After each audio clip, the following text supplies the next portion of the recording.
So a lot of people have been asking me like what my build is and what weapons and gear and items I would recommend for like a pure dex build. The entire reason I built this guy is because I saw this Ronin armor set that Euro has, and I kind of told myself like I just had to make like a true like Ronin, pure dex, no magic kind of playstyle. And so going to attributes first and foremost, since this character is a little bit more focused on PvP, a lot of points are dumped in vigor, a little bit in endurance, just for the mid-roll equip weight, because you do actually have quite a few items equipped on this character, as well as dexterity, of course. Right now, this character is level 60, and I'll probably end up taking this guy to about 100 until the community kind of decides about where we're going to be having, I guess, our meta PvP level. Right now, I know it's kind of like up in the air, but I think FromSoft still hasn't done a lot of balancing or changes to the PvP combat or any of the items and combinations, and it's kind of hard to really gauge a proper PvP level just because the game is still so new and there's still a lot of experimenting with builds to be done. But if I were to level this guy all the way to say even 120, I would probably hit 50 vigor, probably 25, maybe 30 endurance, depending on how heavy I want my armor to be. And then everything else goes straight into dexterity just for that damage. And so, just pure, very simple attribute selection on this character, nothing crazy. Now going to the equipment, we have two Nabakibas. One with Bloodhound Step and one with Unsheath. I'll actually switch this Ash of War of Unsheath out with Double Slash or maybe Sword Dance just to kind of keep a good mix up. But the purpose for this is so that while I'm in dual wield stance here, I can use Bloodhound Step to be aggressive and also be defensive. And then I can press triangle and two-hand my left-sided weapon, and now I have Unsheath. So now I pretty much have the same move set for my R1, my R2. Same thing with your two-handed. R1, R2, but now we have a completely different Ash of War that we can use to, basically expand our move set with this build.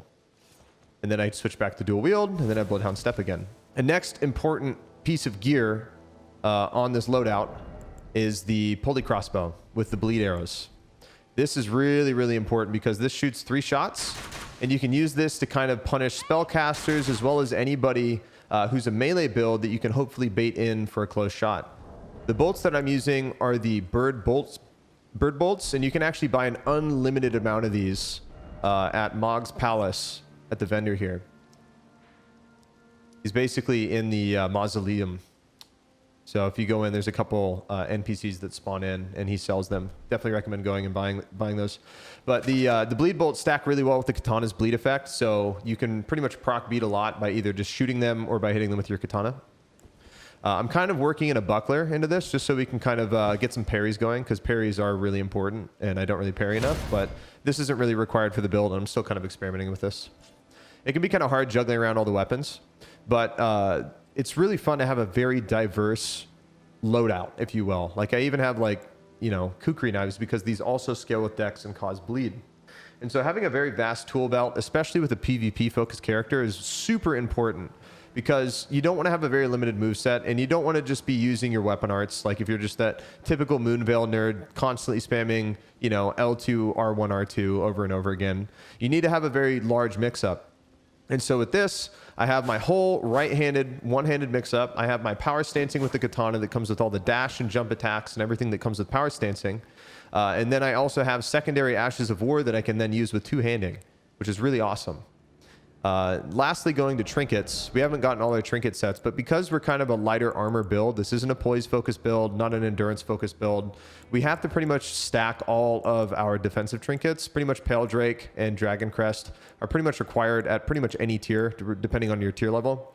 One thing to note about talismans too is that they actually scale based on your level. So these will actually protect me more the higher I level up. So even if I have these, +2 and +4 talismans or +3 talismans on my twink character at level 60, they don't give me the full benefits that they would if I was level 120. So that's actually kind of cool. Kind of keeps the balance there. Some of you guys might also be wondering how I have these trinkets and all this gear at my level. It's just because my friend gave it to me. Trading has been around in Souls games for a very long time, and we always acquire a bunch of items and gear throughout our playthroughs that we don't need, and you can find people to trade items with. There's actually some restrictions with trading as well. You can't drop runes, for example, or upgrade stones, and certain weapon upgrades as well. And that's pretty much my build for the most part. Just a pure katana, weeb, Ronin, fucking dishonorable samurai build. just because I wanted to see if a dex build, like a pure dexterity build without any hybrid faith or int scaling on anything, no incantations, would actually still be viable. And honestly, it's still super, super viable, even at the early level of 60. It's really nice. It's really dope to see that, you know, straight melee builds can still be pretty viable in PvP at the moment. You could do a pretty similar build like this, but with strength. I'm actually planning on doing another build, and I'll make a video about that new character once I finish him. He's basically going to be like a dragon knight with dual longswords with like dragon lightning incantations like the red lightning. So hopefully you guys like the dex build. Thanks for checking out the video, and I'll see you guys on the next PvP video here on Elden Ring. Take care.